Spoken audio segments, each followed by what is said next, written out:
Donc merci encore à tous d'être venus. Merci de rester avec nous pour cet après-midi qui va tenter un petit peu de changer d'échelle.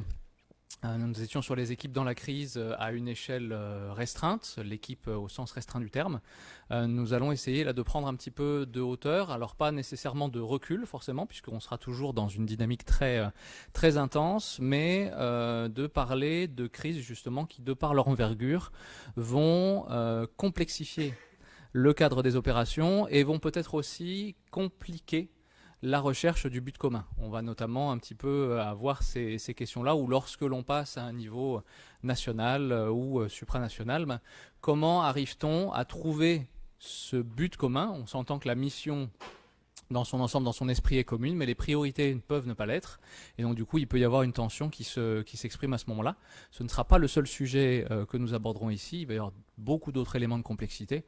Et plutôt que de vous tenir la jambe avec tous ces éléments-là, je vais laisser un expert du domaine vous en parler, le professeur WOLBERS, que j'invite à se prendre ma place. Et merci à vous.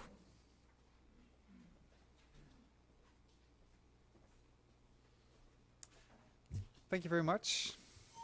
Welcome back after lunch. I have the challenge to get you a bit reactivated again after all these nice small treats. I am going to talk to you this afternoon about coordination, but not coordination within teams per se, as we talked about this morning, but more what happens if we have teams from different organizations coming together and having to collaborate across the boundaries of their organization with each other. That's a specific challenge in which a lot of these elements that we talked about this morning, shared training, shared repertoire languages, are often missing. And what do people then do in order to be able to coordinate? I'll be basing myself on a couple of papers I wrote in the last 10 years or so, the research that unfolded by looking at how emergency responders, so people from the police, the fire department, and medics and military, collaborated in crisis situations. So a lot of these aspects, especially for people coming from the military and the fire department, will be very recognizable. So it will be nice if you have questions or comments, please raise your hand and we can have a short interruption. So feel free to ask any questions. A little bit more about myself, so you know who is standing here. I'm Associate Professor of Crisis Governance at Leiden University in the Netherlands. Our university is based in The Hague, where also the Dutch government is located and a lot of the international organizations. So as a university we have a lot of connections to the world of practice and policy. I'm currently Director of Education for our institutes for 5 programs, of which the 3 most important for today are the Bachelor Security Studies, the Bachelor Cybersecurity and Cybercrime, which starts in 25, and the Master Program on Crisis and Security Management. Thank you. And we have a growing student number, especially after COVID. We saw a steep increase of the students interested in crisis management that we are teaching at our university. I'm also the editor-in-chief for a journal, Risk, Hazard and Crisis in Public Policy, and that's an academic journal that focuses really on policies for crisis management. And that role is very interesting to me because I can be at the forefront of the academic discussion in that way, in assessing together with our reviewers and other editors the papers that come in the field and really set the boundaries of where are we going, which knowledge do we require to develop with each other. And based on that, I'll be talking to you today about the state of the art in our field.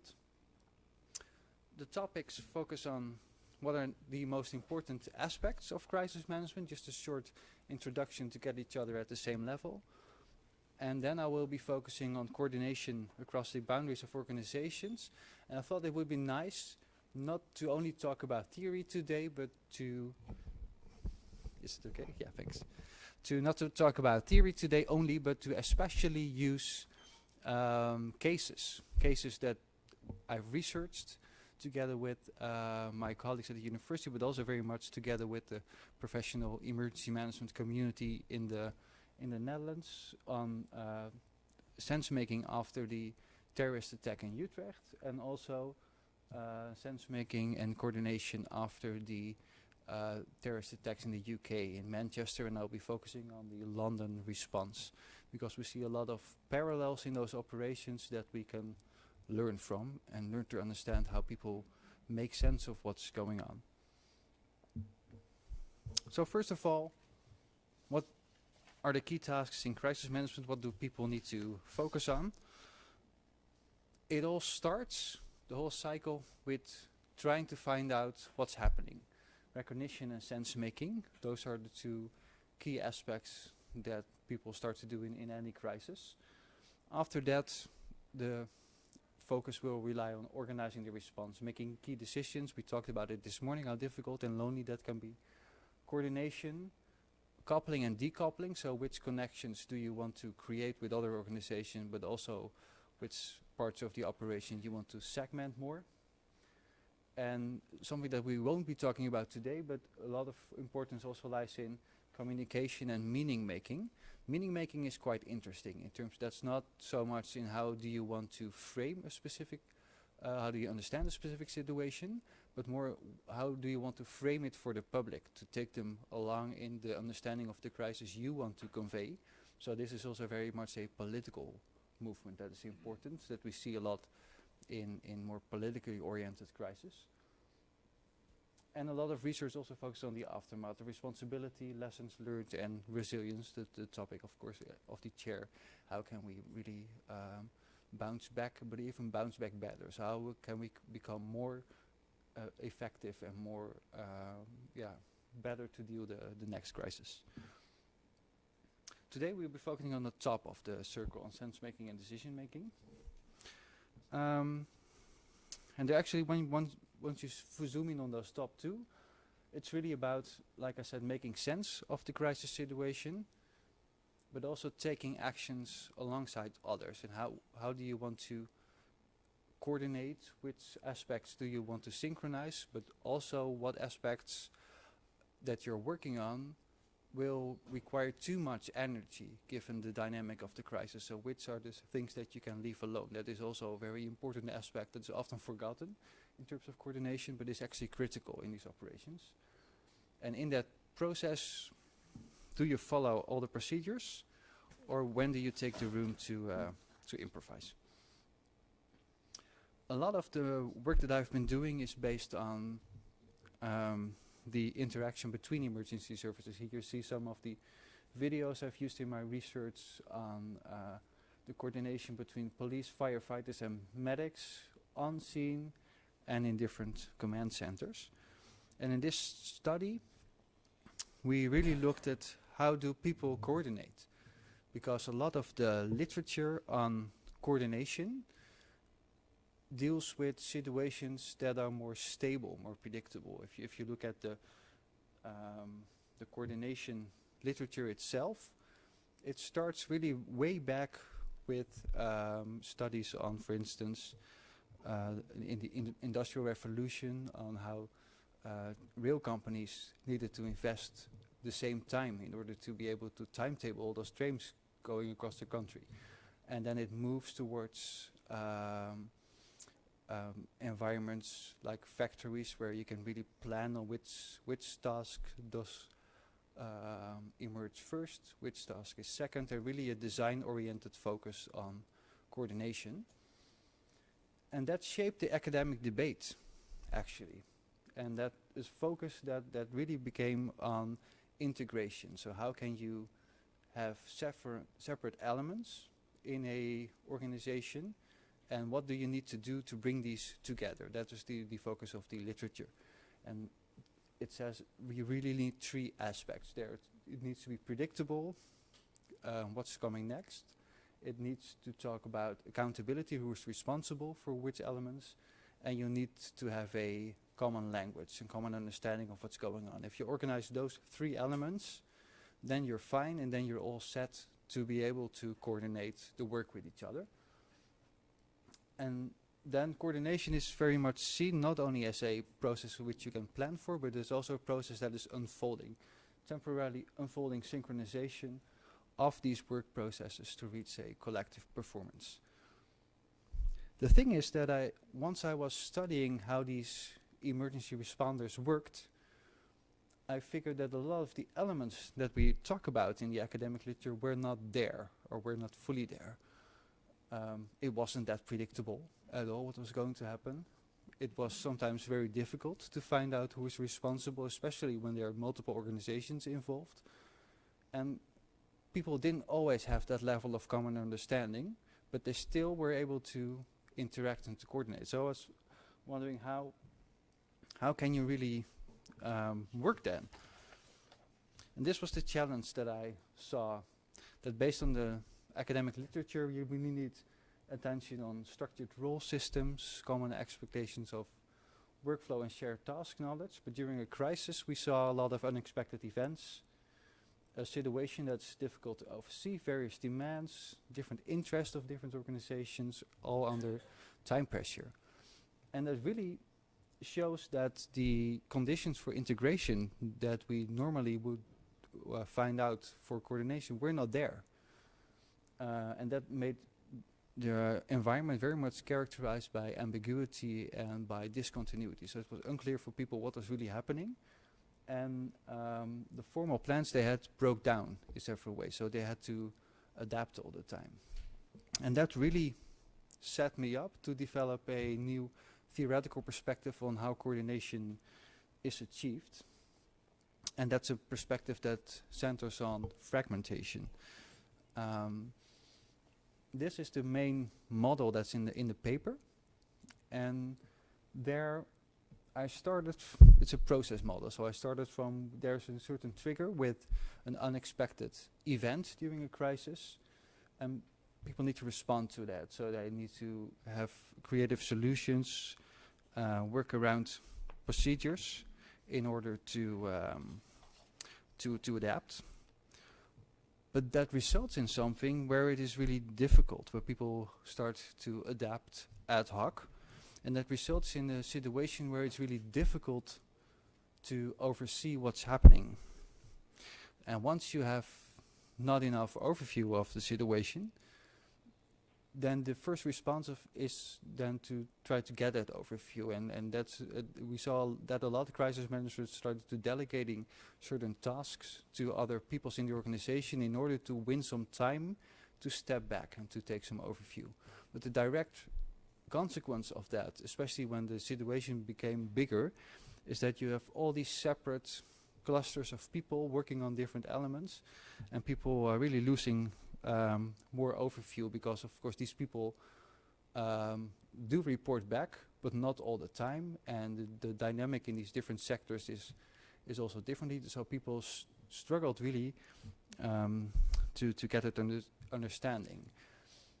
And that led into the final phase where there was a lot of uncertainty. And in specific emergency response situations, that uncertainty can be about, for instance, toxic materials being part of a crisis. So what do these materials do? It can be about explosives, a bomb situation that might go off. So what is the risk here? But it can also very much be about incoming threats. So that was the terrorist response operations, where we'll talk about later on, really had that aspect in there of, is there another perpetrator? Can we move forward safely, or do we need to explore the situation further? And these different agencies, so the police, the fire department and the medics, all have different ideas on safety. The medics tended to ask the question, is it safe enough for me? Because who is treating the medic once the medics are injured or hurt? Whereas the firefighters and the police officers were much more keen to move forward earlier. And you have all these challenges between the organizations in trying to find out when is it safe enough.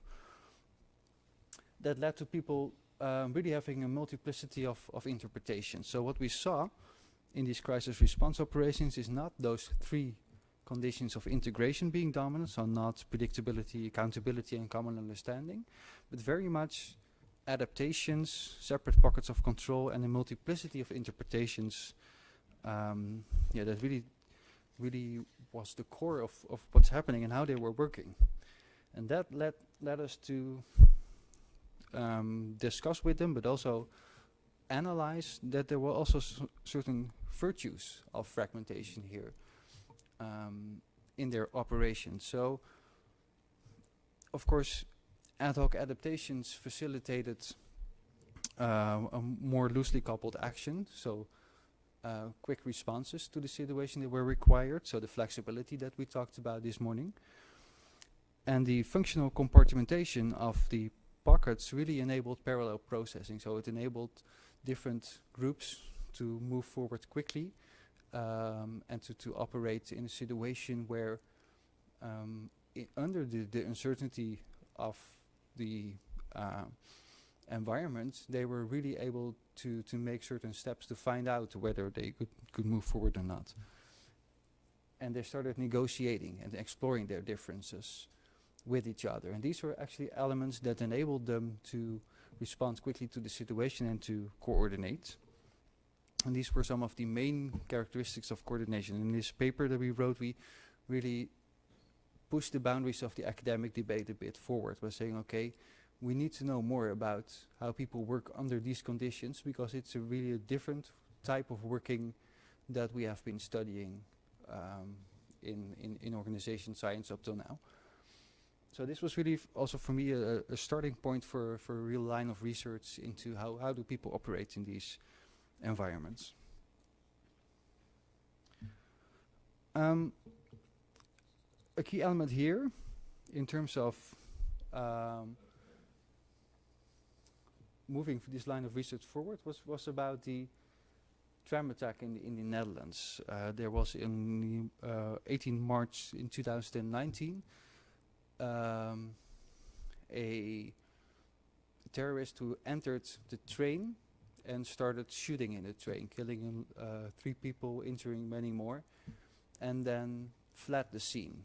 So the emergency services that were asked to go to the scene actually witnessed a situation that was really difficult to understand, because the first reports that came in were quite different. There was the shooting started while the train was driving, so there were reports from one side of the city, then reports from the middle of the city where the tram actually stopped, and they were really confused. And Paris had not occurred, the attacks in Paris had not occurred that long ago, so the idea was that there was also a multi-site terrorist attack going on like in Paris.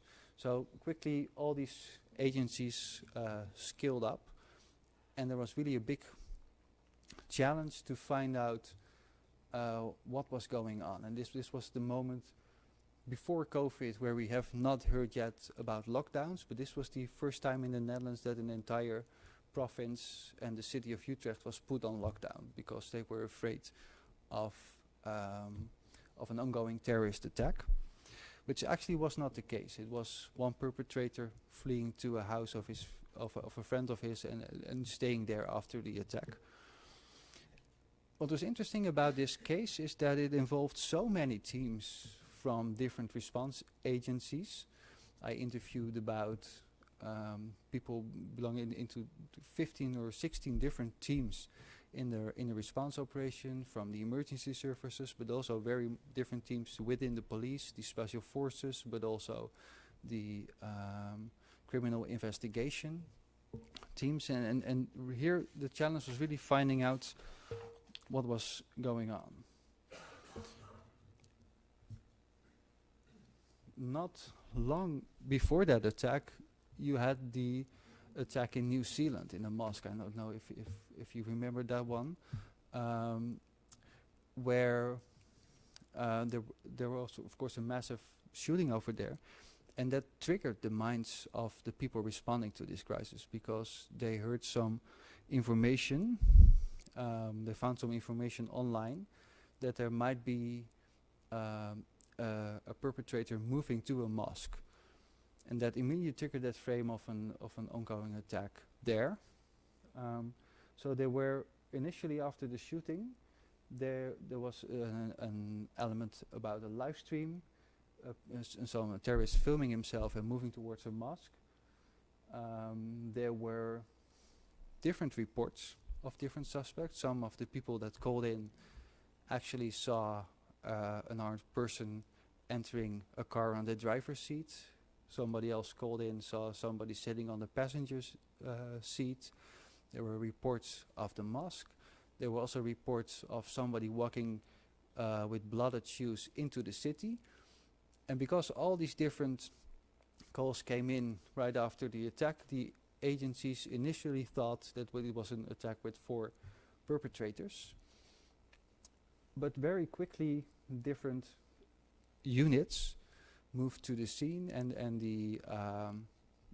the special forces, the armed police that are, of course, dealing with these counter-terrorism threats, they started intervening, and they moved towards what we became known as frontline command. So they said, okay, we're going to delegate the responsibility to these teams in the front line, and they're going to find out for us what is going on, if there's really this ongoing attack with all these perpetrators around the city, or if it's something else. They're really unsure. Now, at that time, when they were operating, the strategic team that was part of the police, and I'll show you a bit of the coordination structure, got separated of those news messages. So in this crisis management structure, you have the different levels, right? The operational level on the ground, the tactical level at the crisis center, and the strategic level where the mayor and the public prosecutor is operating to deal with the communication towards the public, for instance, and to make decisions on which areas need to be evacuated. But that's not the only structure. The police has its own command structure on the right side, where all the different disciplines of the police are operating. So you have the commanders who are responsible for the on-scene coordination. You also have the people from the criminal investigation unit that have their own teams to really go quickly towards the scene and identify the evidence that is there to find out who the perpetrators are. Especially in counterterrorism operations, these teams are trained to make an assessment really quickly. You have public order, commanders focusing on public order. You have commanders trying to liaise with all other police agencies around the Netherlands to communicate what's going on.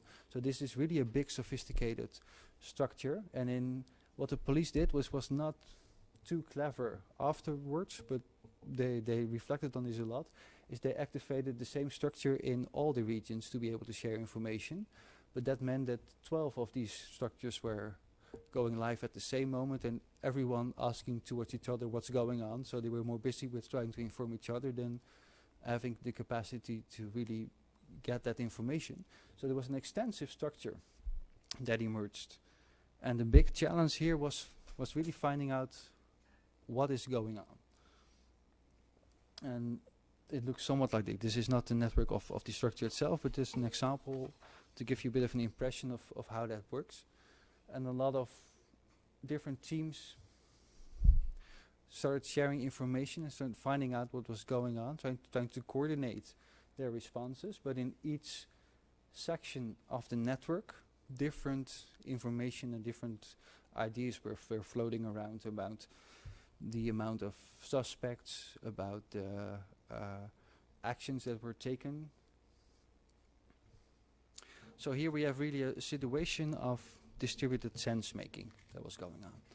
So a situation when different groups have only a partial image of a complex environment, and they're really trying to reconstruct what's happening. So in the academic literature we call it reconstructing a plausible representation. So you can't be accurate at that point in time because it's just too dynamic, but you can develop situation explanations that seem plausible, that seem, okay, I think this is right, what's happening, let's act on that and see if that information is correct or whether we need to correct more things about that. And they're doing so while being at different geographical locations. Now, a big problem in sense-making studies, and that is really a caveat, is that once a certain frame of what's going on is becoming dominant, in the Utrecht case it was really the frame of 4 perpetrators roaming around the city. Once that frame establishes, it is really hard to step away from that. It becomes so dominant that rigid commitment to this frame of these 4 perpetrators creates blind spots. And then sense-making in these organizations is really obstructed, especially because people tend to push away other information. You have a conformity in information where all the information that really supports that frame is accepted, and information that doesn't support that frame is often put to the side. And that was really a challenge in the case of Utrecht. So we had that frame of a marauding attack, and that resulted in the incident command team, who were on the way to back off and to stay away from the scene because they thought it was an active scene with an active shooter. And they kept away for 1.5 hours into the operation because they were still not sure whether it was safe to go there. And that was of course really problematic, because by the time they arrived, the operational services at the scene had already taken actions and decisions and resolved most of the situation over there. But it really hampered coordination and interaction between these teams, because there was really a missing link in the command structure. What was also problematic is that the police commander, the deputy attorney, so the strategic team in this case, were in a different location, and they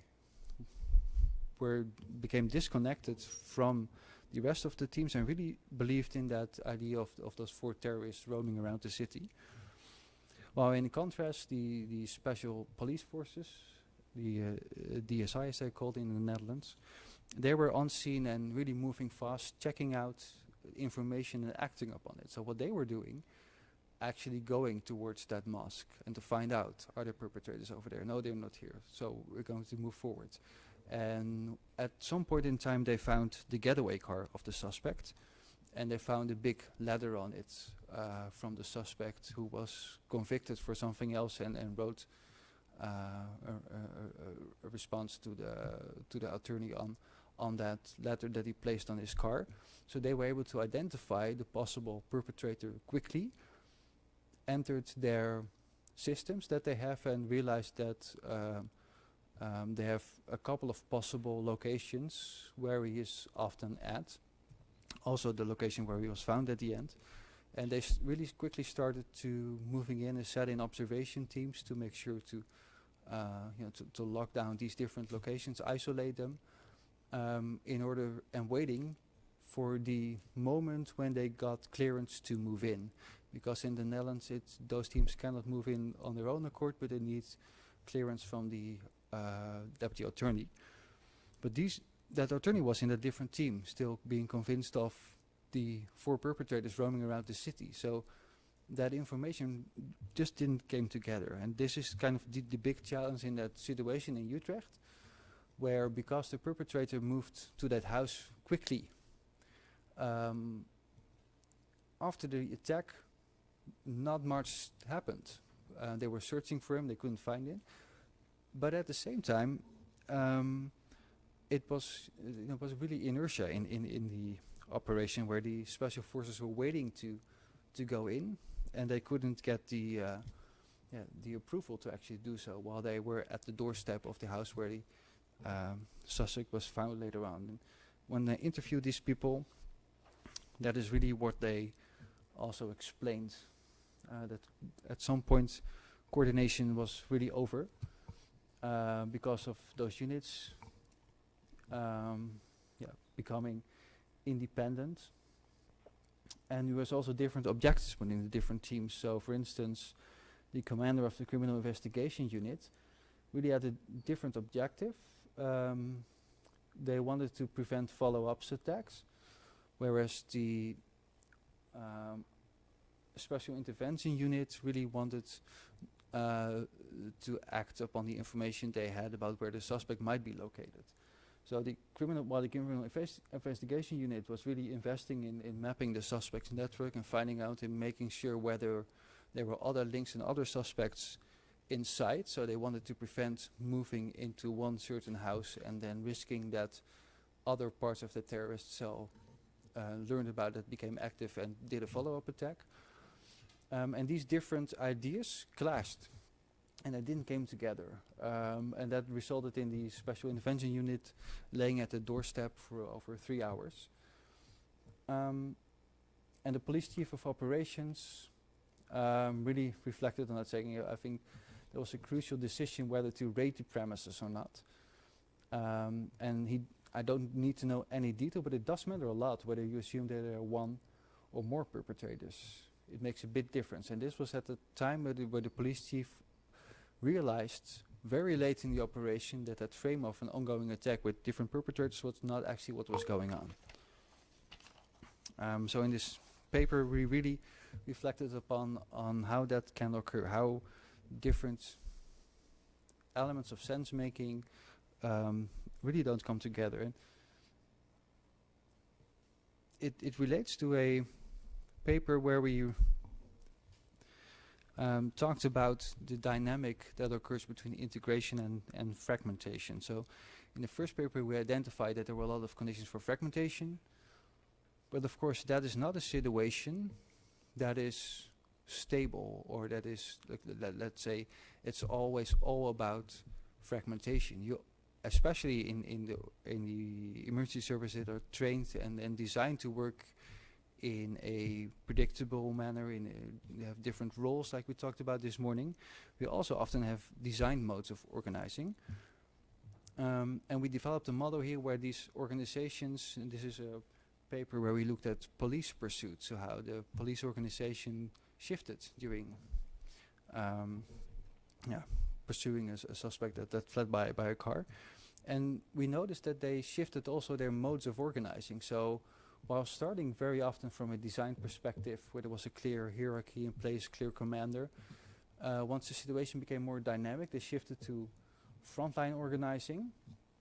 And there they would shift to delegating to the person best informed, ad hoc allocation of units, and really not giving very detailed information, but really staccato information. So only locations where the car was at, or specific speeds that the car they were pursuing was having, and put really the responsibility at the frontline commander. You talked about it this morning as well, I think, about delegating to the horizontal coordination level.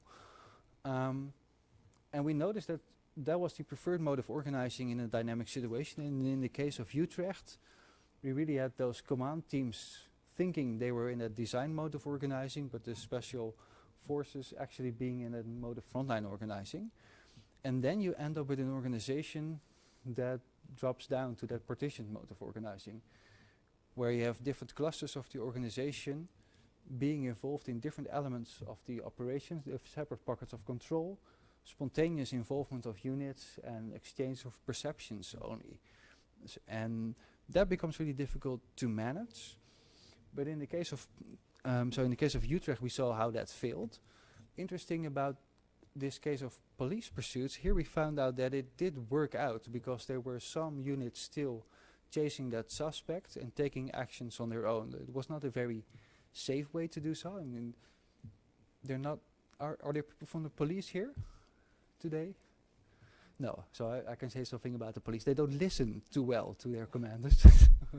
So when they're told to back off in these police pursuits, they will just continue and think I can still catch him. And the problem here, of course, is that it becomes unsafe at some point in time, where you really have to, as a commander, have to say, okay, it's becoming so unsafe that the risks don't outweigh the benefits anymore of catching this suspect. We need to back off, and they didn't do so. But still, in these situations, sometimes it worked out, where they really were able to still catch that suspect while in that partition mode of organizing. So if you want to measure success and your variable of success is whether the suspect is arrested or not, then also a lot of these operations, while being in that partition mode, still were successful if you look only at that criteria. So that was also interesting to us to reflect on how do you then measure success in these organizations, and how do you deal with an organization that we saw shifting between these different modes of organizing. And that is really the problem about coordination and sense making that we talked about, is that when we think about these processes, we often have that design mode of organizing in our mind.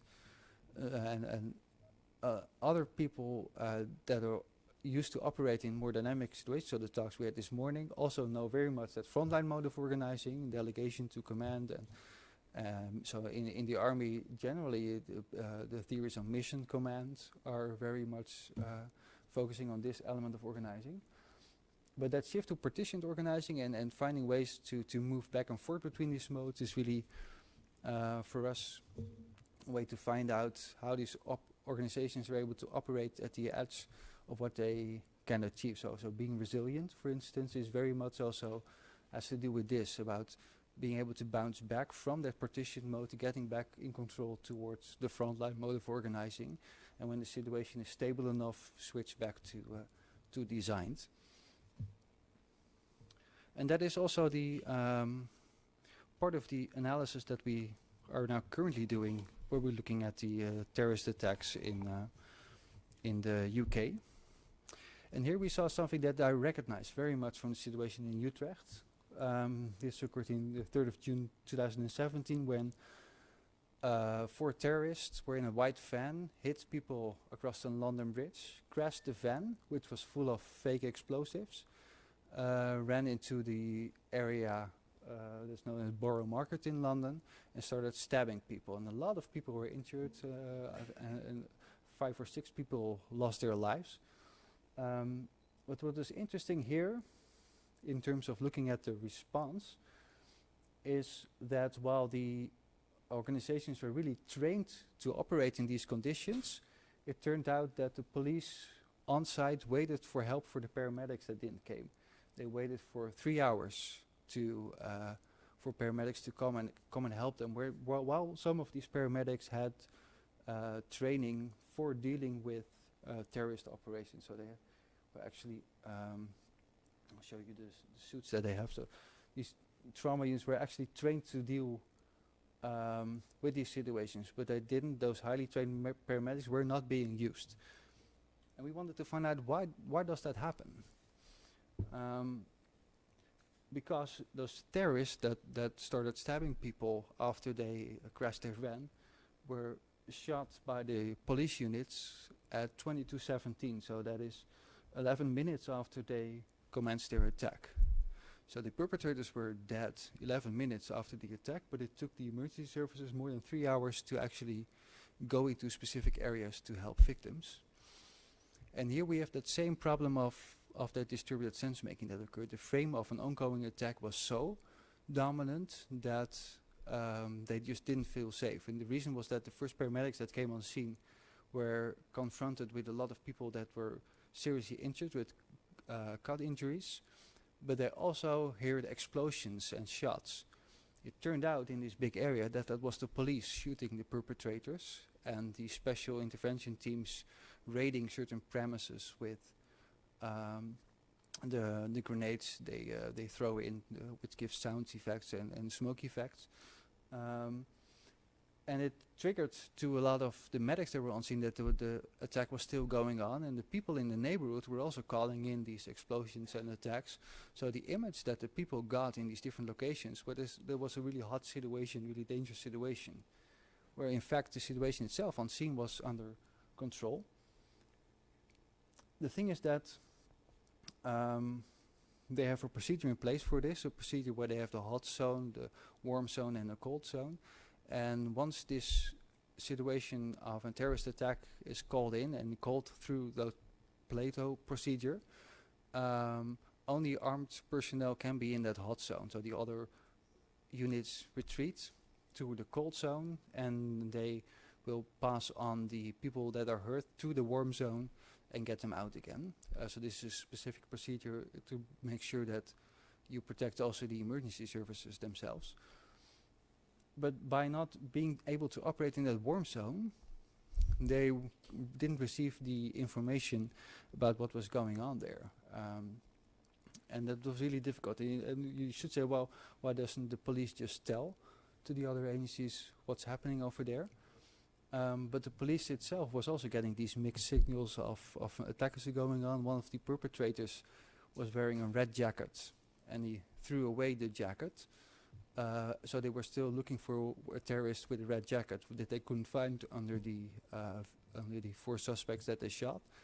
So there were all different signs that for the police it also wasn't clear whether the situation was safe enough. And because they stuck to these procedures, it really took them that many time to reorganize the team and to decide, are we now going against procedures to move into that hot zone? And that was really a problem for them, because they needed to renegotiate whether the medics against procedures were allowed to move in that hot zone by police, by the with help of and protection of the police units to be able to take care of these victims. In the end they did so, but it took them a lot of time to actually renegotiate those procedures. So there was also a flaw in that sense in the procedures itself, that it didn't account for a hot zone being dynamic, moving, right? You don't have a specific zone, but during such a scenario, that zone shifts around. And that kept them really from getting an understanding. So, to round off a bit, these were some of the major challenges we see when people need to coordinate across the boundaries of their organization in a dynamic environment. So we see initially we found out that fragmentation was not only a deficiency, but in certain situations it could definitely also have benefits, because you need more parallel processing and more speed, and coordination actually has transaction costs, and in some situations those costs are higher than the benefit of the speed that you need.